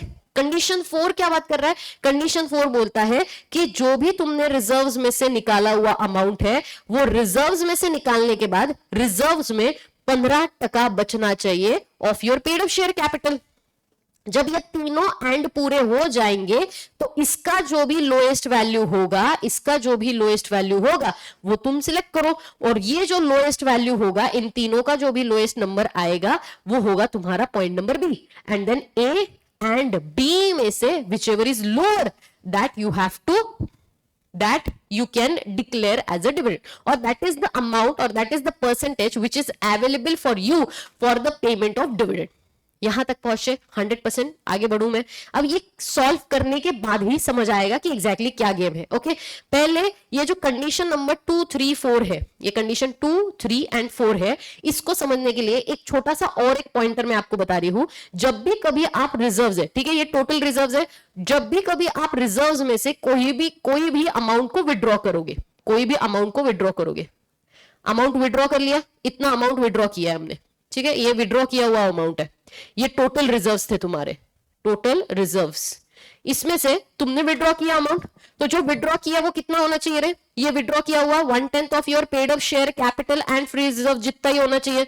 बट ये जो भी अमाउंट आएगा उसमें से लॉस माइनस करो, उसमें से क्या माइनस करो? लॉस माइनस करो, उसके बाद जो बचा होगा उतना तुम विड्रॉ कर सकते हो। बट ये विड्रॉ करने के बाद, ये जो तुम विड्रॉ कर रहे हो, ये रेड सर्कल जब आपने हटा दिया, ये जो रेड सर्कल है टोटल रिजर्व्स में से, ये जो रेड सर्कल है, ये रेड सर्कल जब आपने हटा दिया ना, ये जो रेड सर्कल है ये आपने हटा दिया ना, तो ये जो बचा हुआ पार्ट है, ये जो बचा हुआ पार्ट है, वहां पे कितना रिजर्व रहना चाहिए? 15% of paid up share capital बचना चाहिए। तो रिजर्व्स है, ठीक है, अज्यूम करो कि यहां पे बहुत सारे रिजर्व्स है, ये जो रिजर्व्स का अमाउंट है इसमें से कितना विड्रॉ किया हुआ है? 1/10 of paid up share capital and free reserve withdraw किया। ये जो भी विड्रॉ किया हुआ अमाउंट है उसमें से लॉस माइनस करना है, ये जो भी विड्रॉ किया हुआ अमाउंट है उसमें से लॉस को माइनस करना है। बट रिजर्व्स के पास अभी भी कितना बचना चाहिए? जितना भी पेड अप शेयर कैपिटल है उसका 15% उसके पास बचना चाहिए। जब ये दोनों तीनों कंडीशंस पूरे हो जाएंगे तब जो लोएस्ट अमाउंट आएगा वो तुम एज अ डिविडेंड तुम्हारे पास अवेलेबल हो सकता है डिस्ट्रीब्यूशन करने के लिए आउट ऑफ रिजर्व्स। समझ आया?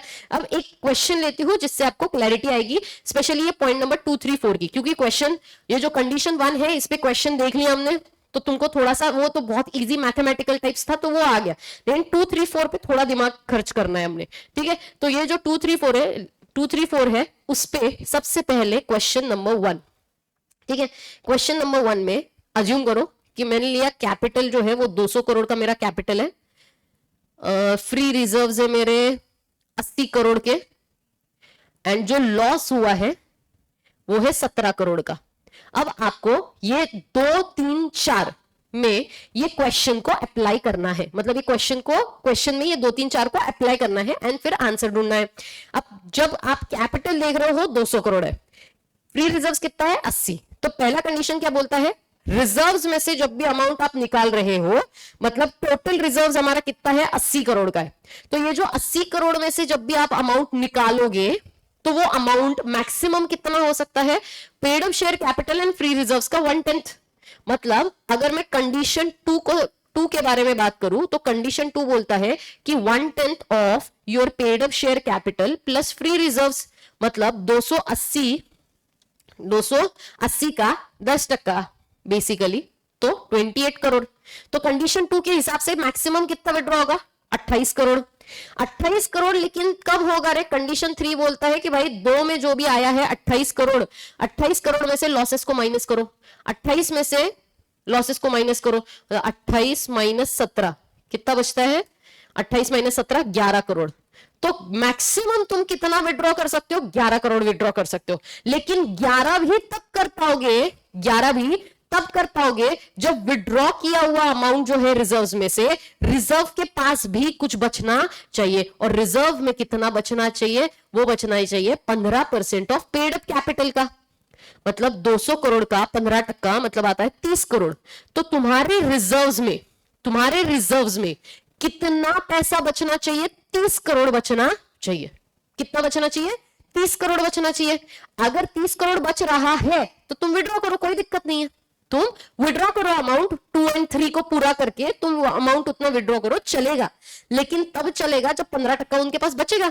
अब 15% बच रहा है क्या, अभी मैक्सिमम विड्रॉ कितना कर सकते हैं अपन, 2 माइनस लॉसेस, बराबर है, मतलब हमारा कितना विड्रॉ कर सकते हैं हम, एक्चुअल में अवेलेबल कितना है हमारे पास, ये मैक्स है जो हम विड्रॉ कर सकते हैं, लेकिन ये अगर विड्रॉ करते हैं तो कितना बचेगा रिजर्व्स में, तो इसीलिए मैं कंडीशन नहीं वर्ड यूज कर रही हूं। अब स्टेप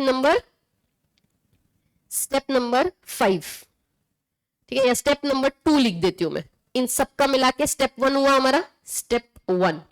अब स्टेप 2 के हिसाब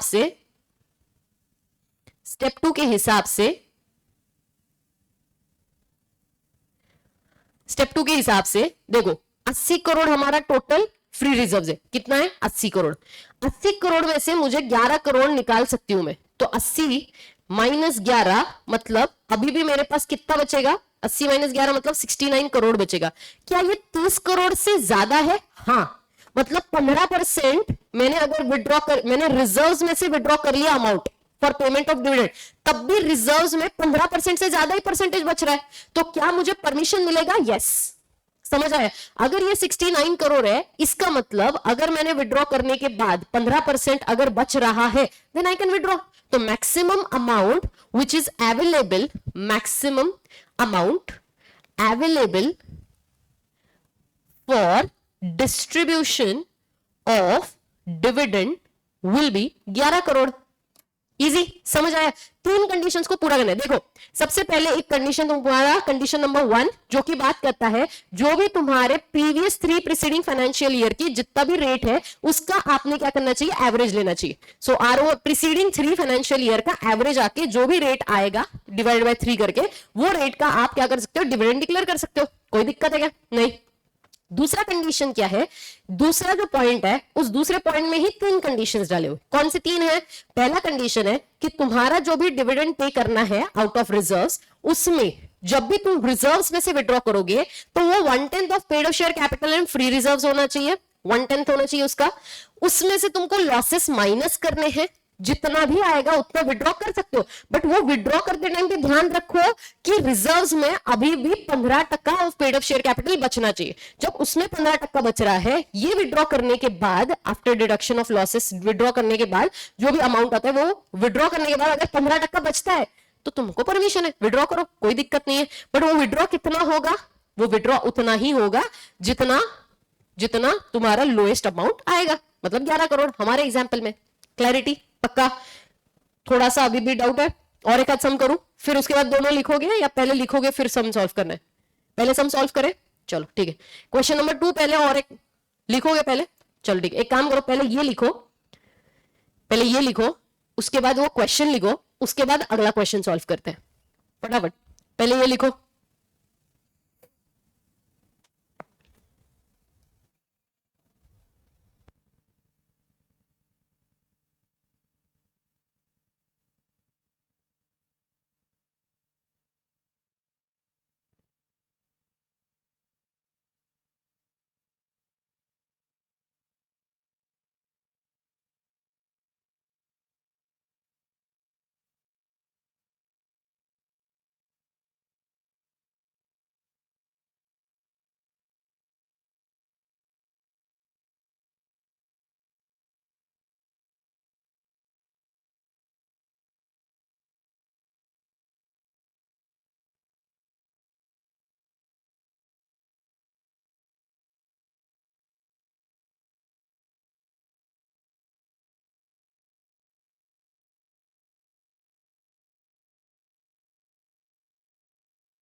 डन, ये भी लिखो।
डन, चले आगे, लिख दिया।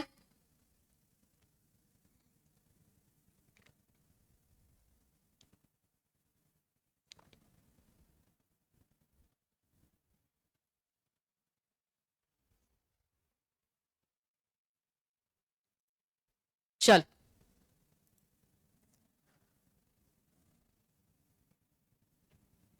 Question number 2।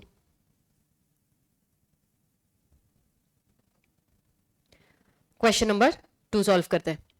Paid up share capital है 200 लाख का, एक्यूमुलेटेड रिजर्व्स है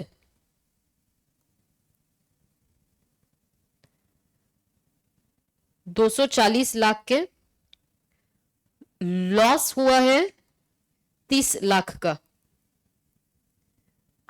पहले के जो 3 साल है, preceding 3 financial year, last 3 financial year है, उसमें जो डिविडेंड डिक्लेयर हुआ है ईयर 1, ईयर 2, ईयर 3, वो है 9%, 10%, 12%। आप लोगों को ढूंढना है, ठीक है, आप लोगों को ढूंढना है कि maximum amount available for distribution dividend, dividend distribution कितना होगा। Find maximum amount available for dividend distribution, ढूंढो, ठीक है, फाइंड क्विक।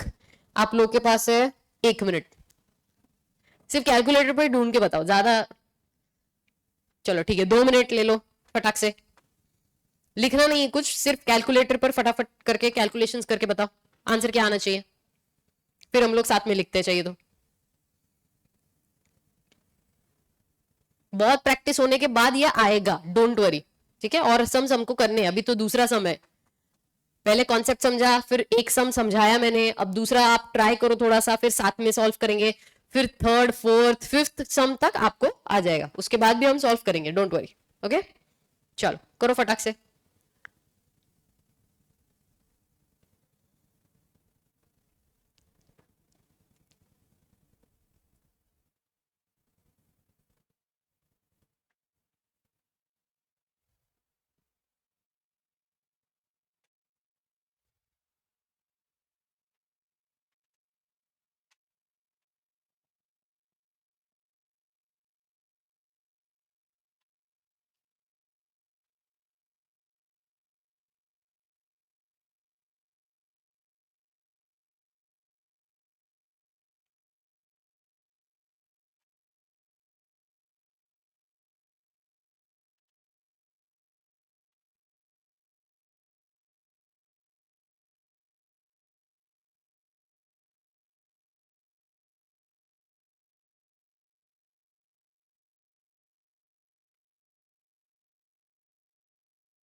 आया आंसर कितना?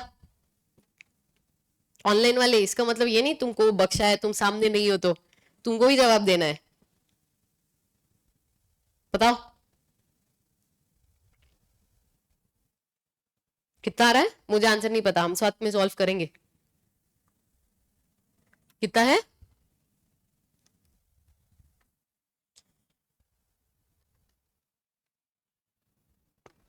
40, 200 प्लस 240, 440, 14, ये 14 है और ये 20% मतलब 12%, 30 और ये कितना था 14, मतलब 14 बच जाएगा। हाँ ठीक है, 30 बच रहे हैं। ये 9 प्लस 10 प्लस 2 डिवाइड बाई 3 मतलब 10.33, जो 10.33 इंटू कितना आ रहा है? गलत, क्या गड़बड़ किया?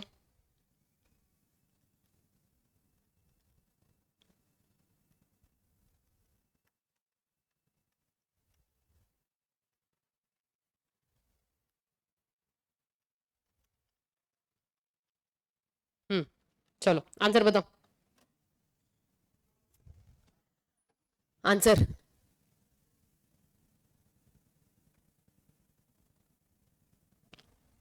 करेक्ट। उसके बाद? हाँ, उसके बाद? ओके, बैंग ऑन, वंडरफुल, क्या बात है। समझो कैसे सॉल्व करना है। सबसे पहले, सबसे पहले हम लोगों का कंडीशन 1 क्या है? कंडीशन 1 ये है, कंडीशन 1 क्या बात कर रहा है कि आपको प्रीसीडिंग 3 फाइनेंशियल ईयर, पिछले जो भी 3 फाइनेंशियल ईयर है उसका एवरेज लेना है। तो प्रीसीडिंग 3 फाइनेंशियल ईयर का 9 प्लस 10 प्लस 12 डिवाइड बाय 3, वो आता है 10.33%। करेक्ट है। तो एवरेज 3 साल का कितना है? 10.33% आप डिविडेंड दे सकते हो। डिविडेंड जब भी पे करोगे तो वो 200 लाख पे करोगे ना, क्योंकि पेड अप शेयर कैपिटल का ही तुम पेड अप शेयर कैपिटल पे डिविडेंड पे करोगे, फेस वैल्यू पे, बराबर है। तो इसका 10.33% कितना आता है? 200 इंटू 10.33%, 20.66 लैक्स। ये आ गया तुम्हारा ए। क्यों? क्योंकि तुम्हारा कंडीशन नंबर 1 पूरा हो गया। अब कंडीशन नंबर जो 2 है, 3 है, 4 है, वो तीनों साथ में कंप्लाई करना है। तो कंडीशन नंबर 3, 4, 5 को अगर हम साथ में लेते हैं, कंडीशन 3, 4, 5 को हम साथ में लेते हैं तो क्या आएगा आंसर? पहले कंडीशन 2 क्या बात करता है? तुम मैक्सिमम कितना ले सकते हो? 1/10 of your paid up share capital plus free reserves, बराबर है। तो जो कि आएगा तुम्हारा 1/10 of paid up share capital. कितना है हमारा? Paid up share capital is 200 and ये 240, सो 200 प्लस 240, 440, 440 का 1/10 मतलब 44 लैक्स। ठीक है, ये कंडीशन 2 से आंसर आया। कंडीशन नंबर 3 क्या है हमारा? कंडीशन नंबर 3 क्या है? जो भी तुम्हारा कंडीशन 2 आया है, कंडीशन 2 से जो भी आंसर आया है दैट माइनस लॉसेस। कंडीशन 2 से कितना आंसर आया? 44। लॉस कितना है? लॉस कितना है? 30 लाख का। तो 30 लाख माइनस करोगे तो कितना आएगा? 14 लाख। तो एक्चुअल में रिजर्व्स में से निकालने की इजाजत कितने लाख की मिलेगी? 14 लाख की मिलेगी। लेकिन जब रिजर्व्स में से 14 लाख निकालोगे तो रिजर्व्स में भी कुछ जान बचनी चाहिए, और वो जान कितनी बचेगी? जान मतलब उसमें कितना रिजर्व्स बचना चाहिए? उसमें कितना रिजर्व्स बचना चाहिए? 15%। तो यहां पे बचेगा 15% of paid up share capital. Paid up share capital का 15 मतलब 15% ऑफ 200 कितना आता है? मतलब 30 लाख रुपए बचना चाहिए। इतना बचना चाहिए अगर आप विड्रॉ करते हो रिजर्व्स में से अमाउंट। तो अभी ये 14 लाख रुपए तुम्हारे पास विड्रॉ करने का परमिशन है। एक्चुअल में तुम्हारे पास टोटल रिजर्व्स कितने हैं? 240 लाख के। इसका मतलब अगर मैंने स्टेप नंबर 2 हमारा, अगर हमने रिजर्व्स में से जितना भी अमाउंट निकालना था वो निकाल दिया, दैट इज 14 लाख, तो क्या 240 माइनस 14 कितना आता है? 226 लैक्स। तो क्या 30 लाख से ज्यादा बच रहा है? हाँ, 30 लाख से ज्यादा बच रहा है, मतलब 15% से ज्यादा बचता है। तो क्या तुमको विड्रॉ करने की परमिशन है? हाँ, बट विड्रॉ कितना करोगे मैक्सिमम? विड्रॉ कितना करोगे maximum? A and B, whichever is lower. A से कितना आया तुम्हारा 20.66 लाख, एंड बी से तुम्हारा कितना आया 14 लाख। बी से कितना आया amount 14 lakh, which ever is lower. तो मैक्सिमम देयरफॉर ये 20.66 कहां से आया? इधर से आया, कंडीशन 1 से आया, एंड कंडीशन 2, 3, 4 मिला के जो आया वो कौन सा आया? 14 लाख आया, जो कि हमारा बी है। क्यों? क्योंकि 14 लाख निकालने के बाद रिजर्व्स में 15% से ज्यादा अमाउंट रहता है। तो यहां पे 20.66 लाख और 14 lakh, which ever is lower. ये तुम क्या कर सकते हो? उन दोनों में से जो भी लोअर है वो तुम्हारे पास therefore maximum amount available for distribution of dividend is 14 lakhs। हो गया आंसर, देख लो, लिखो।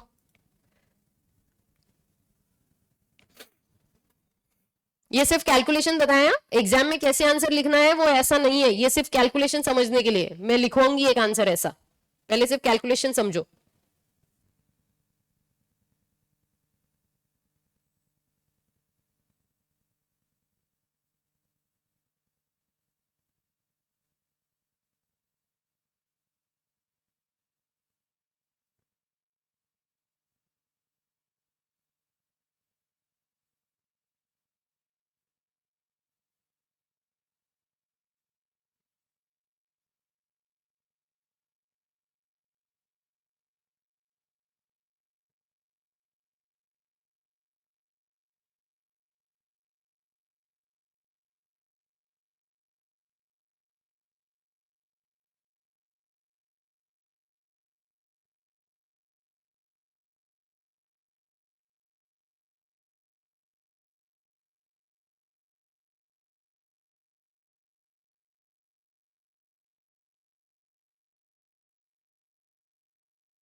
डन।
डन, चलना है आगे।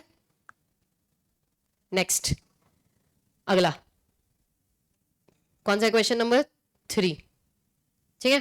चलो, कंडीशन 1 नहीं ले रही हूं, डायरेक्टली कंडीशन 2, 3, 4 से आपको बताना है। कैपिटल है 1100 करोड़ का, फ्री रिजर्व्स है 270 करोड़ के, एंड लॉसेस है 27 करोड़ के। आप बताओ डिविडेंड का अमाउंट मैक्सिमम कितना आ सकता है, मैक्सिमम डिविडेंड अमाउंट कितना अवेलेबल है। चलो बताओ फटाक से, 2, 3, 4 को पूरा करना है बस।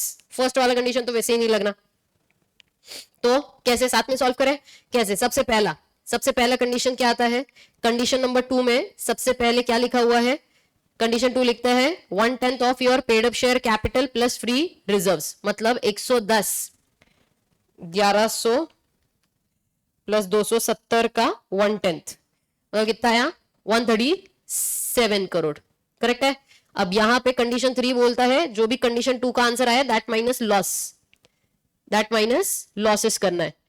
तो तुम्हारा कितना आता है 270 नहीं 137 करोड़ माइनस 27 करोड़, कितना आता है 137 माइनस 20, 110 करोड़ आया। अब मैक्सिमम तुम विड्रॉ कर सकते हो 110, बट वो तब करो जब 15% रिजर्व्स में भी बचना चाहिए। तो कंडीशन नंबर 3 होने के बाद कंडीशन 4 के हिसाब से रिजर्व्स में कितना बचना चाहिए, 15% ऑफ 1100 करोड़, तो 15% इंटू 1100 करोड़ कितना आता है, 1100 का 15%, मतलब 165 करोड़ बचना चाहिए। 165 करोड़ बचना चाहिए, कहां पे, रिजर्व्स में बचना चाहिए। हमारा टोटल रिजर्व्स कितना है 270, कितना है total reserves minus amount withdrawn, ये पूरा मिला के मेरा स्टेप 1 था, बराबर।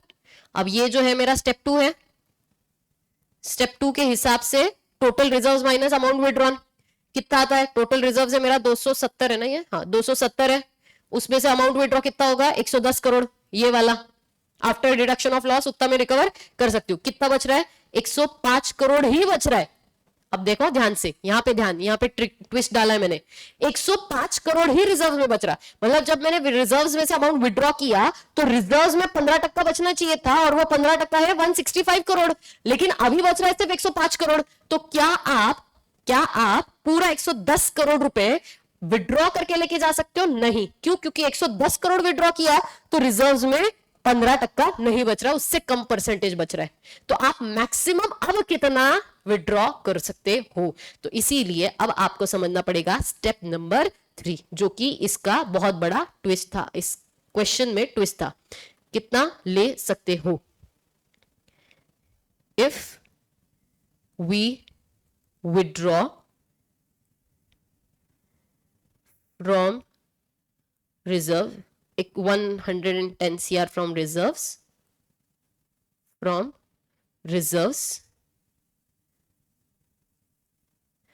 amount available in reserves will be less than 15% of paid up share capital,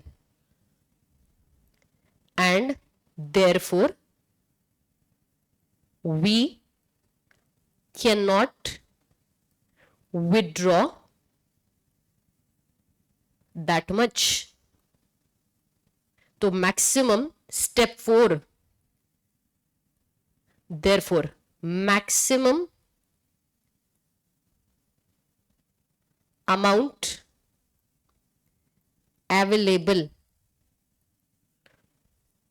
for dividend distribution will be. अगर 165 करोड़ बचना चाहिए, किसमें से? 270 में से, तो 270 टोटल रिजर्व्स है, 165 बचना चाहिए, मतलब 270 माइनस 165, मतलब कितना आया? 270 माइनस 165, 105 करोड़ आया।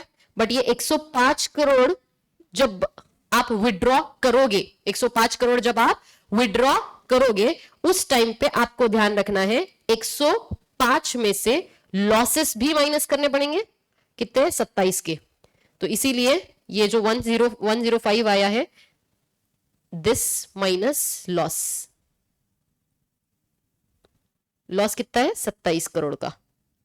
तो 105 माइनस 27, 78 करोड़।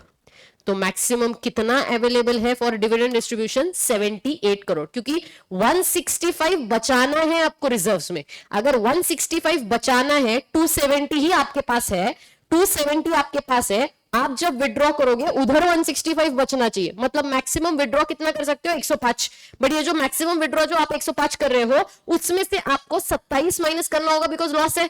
तो मैक्सिमम कितना बचेगा अब आप लोगों के हाथ में for payment of dividend? That will be 78 crore. Clarity? 100%। चलो लिखो फटाक से। ये वाला थोड़ा ट्रिकी था, ये वाला थोड़ा सा ट्रिकी था, ध्यान से लिखो, कोशिश करो कि खुद ही सॉल्व कर पाओ बिना देखे।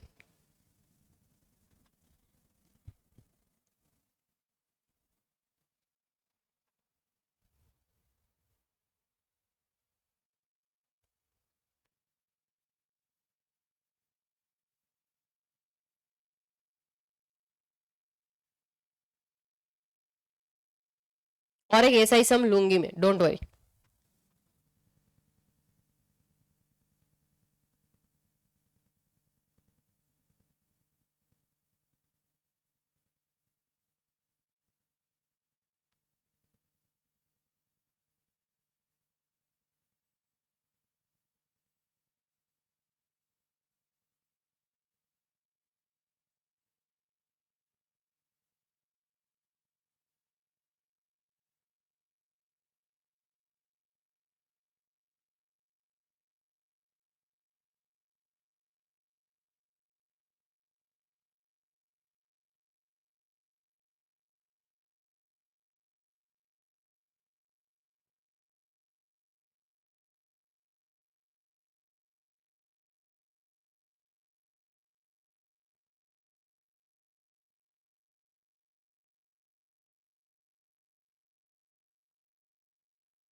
डन।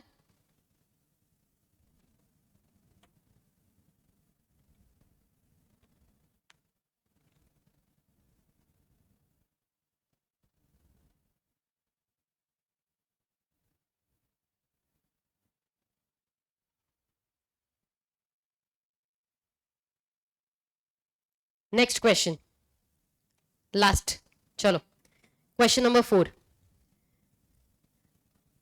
Authorised capital 1000 crore. कितना है authorised capital? 1000 crore. Paid up share capital 400 crore. Reserves 70 crore. Losses 9 crore. And जो डिविडेंड परसेंटेज है वो है 8%, 3 साल का एवरेज।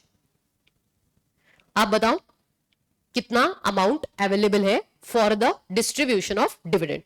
तो सबसे पहले 8% ऑफ 8% 3 साल का एवरेज है, करेक्ट है। तो 8 साल का एवरेज अगर 8% है तो इसका मतलब कितना आएगा रे अमाउंट? चलो बताओ मुझे 8% कितना आएगा अमाउंट? 8% अमाउंट कितना है? 8% मतलब कितना आएगा? आंसर बताओ। 8% कितना आएगा? कितने लोगों ने 1000 करोड़ का 8% लिया? अरे बच्चों ऑथोराइज्ड है ना, क्या ऐसे कर रहे? क्या होना चाहिए? पेड अप शेयर कैपिटल लो। फिर क्या बोला था तुमको? 1/10 of the paid up share capital करना है, या फिर जो भी परसेंटेज आएगा उसका पेड अप शेयर कैपिटल के साथ परसेंटेज लगाना है। तुम ऑथोराइज से कैसे मल्टीप्लाई कर रहे हो? ऑथोराइज कैपिटल पे हम डिविडेंड पे करते क्या? नहीं। तो सबसे पहले कंडीशन 1 क्या है तुम्हारा? 8% जो कि एवरेज डिविडेंड है। ये एवरेज डिविडेंड किस पे जाएगा? पेड अप पे। मतलब कितना आएगा? 32 32 CR. 32 CR will be your A. अब कंडीशन नंबर 2 देखोगे आप, दूसरे इसमें देखोगे कंडीशन 2। कंडीशन 2 क्या है तुम्हारा? 1/10 of paid up share capital plus free reserves. अब 1/10 of paid up share capital plus free reserves मतलब कितना आएगा? 400 प्लस 70 मतलब कितना आता है? 470 मतलब 47 करोड़, करेक्ट। अब ये 47 करोड़ में से आपको लॉस माइनस करना है थर्ड कंडीशन में। तो कंडीशन 2 माइनस लॉस वो कितना आता है? 47 माइनस 9। 47 माइनस 9 मतलब कितना आता है? 38, बराबर ना? हाँ 38 करोड़, करेक्ट। अब फोर्थ कंडीशन क्या बोल रहा है? फोर्थ कंडीशन बोल रहा है कि जो भी तुम्हारा रिजर्व्स है वो विड्रॉ होने के बाद, जो भी तुम्हारा अमाउंट है वो विड्रॉ होने के बाद रिजर्व्स में कितना बचना चाहिए? 15% बचना चाहिए। तो 15% ऑफ पेड अप कैपिटल बचना चाहिए, पेड अप शेयर कैपिटल बचना चाहिए। तो जब आप 15% of paid up share capital लोगे तो 15% इंटू 400 यानी कि कितना आया? 60 करोड़ बचना चाहिए। 60 करोड़ बचना चाहिए। टोटल रिजर्व में कितना है? 70 करोड़ ही है। इसका मतलब मैक्सिमम विड्रॉ करने की परमिशन मिलेगी कितनी? विड्रॉ होने के बाद 15% 60 करोड़ आता है उसमें। 60 करोड़ अगर विड्रॉ रिजर्व्स में रखना है तो मैक्सिमम विड्रॉ करने की परमिशन कितनी मिलेगी? 70 माइनस 60 मतलब सिर्फ 10 करोड़ रुपए। और आपका इधर कितना आ रहा है? 32 करोड़ और इधर कितना आ रहा है? 38 करोड़। तो ना 32 करोड़ विड्रॉ हो सकता है ना 38 करोड़ विड्रॉ हो सकता है। तो therefore maximum amount available for dividend distribution will be 10 crore. 10 crore कैसे आया? अमाउंट टोटल रिजर्व का कितना है? 70। 60 कितना है? रिजर्व में होना चाहिए। तो बचा कितना? 10 करोड़। बात खत्म। Easy, simple. लिखो, अभी लिखो फटाफट। अभी तो समझ आया, कोई दिक्कत नहीं है, क्रिस्टल क्लियर है कॉन्सेप्ट। 0.0001% भी डाउट नहीं चाहिए, ठीक है। मैं और आप लोगों को कुछ सम्स दूंगी, जो आपका होमवर्क होगा वो आप घर पे प्रैक्टिस करके आओगे। एंड कल के सेशन में हम लोग उसको रिवाइज करेंगे, ठीक है? मतलब रिवाइज करेंगे मतलब मैं आपको सॉल्व करके बताऊंगी, वो हम प्रॉपरली सॉल्व करेंगे, ठीक है?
Done?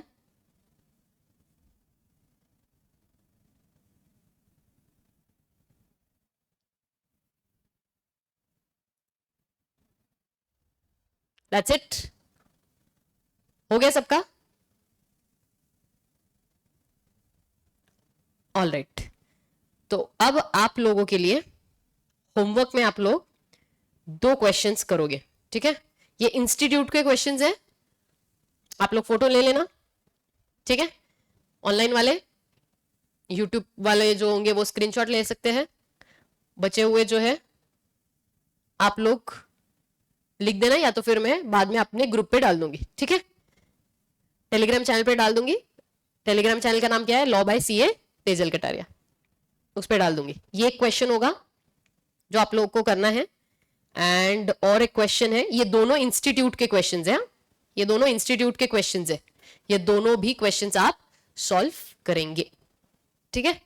That's it for the day. ये होमवर्क है, अच्छे से बिना चैट जीपीटी बिना गूगल करे अपने कॉन्सेप्ट अंडरस्टैंडिंग है या नहीं उस पर्सपेक्टिव से आपको ये सारी चीजें सॉल्व करनी है। मेरे लिए होमवर्क नहीं कर रहे हो, आप लोगों के लिए होमवर्क कर रहे हो कि आपको कॉन्सेप्ट आता है या नहीं ये देखने के लिए। किसी और का कॉपी मत करना, खुद से खुद का दिमाग लगा के आप लोगों ने ये क्वेश्चन के आंसर सॉल्व करने हैं। क्लियर है? Done? All right, that's it for the day. Will meet tomorrow. Take care, bye bye. Bye bye online students as well.